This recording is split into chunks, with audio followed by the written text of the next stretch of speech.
राजेसाहेबांचं स्वागत करतो आणि विनोदला मीच विनंती करतो की राजेसाहेबांचं सत्कार स्वागत नाही माझं झालं की आपण त्यांचा करून मग आपण आपण येत आहे म्हणून आम्ही जरा जास्त विचार मांडण्याचा प्रयत्न करतो. तोडके आपलं कसं तर जुळवत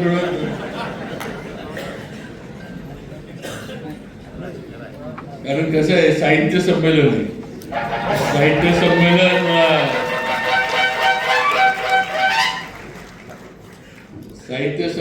हे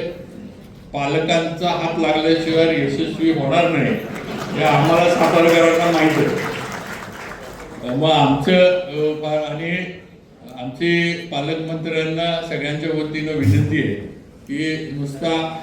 हात नको तर असा सरळ हात पालकमंत्र्यांना असा म्हणजे नाही काय राजनीती बरोबर आहे पण सध्या काय झालंय माझ्याकडे बांधकाम खातं आहे ते दिसताना असं मोठं दिसतं बांधकाम खातं जोरदार आहे जरा मला आधीची देणी देणं एवढं काय की त्यातलं इकडं काय पर्यटन ठीक आहे मी ते पण मान्य करतो की पर्यटनपेक्षा मोठं आहे पण आत्ता द्यायला माझ्याकडे जरा कमी आहे तुमच्यापेक्षा अशी माझी अवस्था. त्यामुळे मला पाहिजे तर मार्च नंतर काय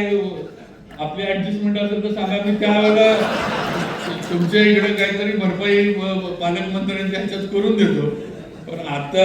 साहित्य संमेलनाला जरा हात पालकमंत्री म्हणून जिल्ह्यात ढिला सोडा म्हणजे यशस्वीरित्या होईलच आणि आपण 100% आमच्याबरोबर आहात याची आम्हाला खात्री आहे. आपण पूर्ण कारण राजे जरी शेवटी पाटणचे आमदार जरी असले तरी राहतात सातारा रहिवासी ते सातारचे नाही आमच्या संमतीचा विषय कधी शाळा पण शिक्षण पण साताऱ्यात घेतले आता म्हणून नका ते माझ्या संमतीनं कारण मी जेव्हा नर्मदाला मी केजी मध्ये होतो त्यावेळेला राजे मला वाटते 4 का 5 वर्ष पुढे होते तेव्हा तसं म्हणू शकत नाही की तुमच्या संमतीने शिक्षण एक गोष्ट आहे माझ्या लक्षात शंभूराजांचं नक्कीच पालकमंत्री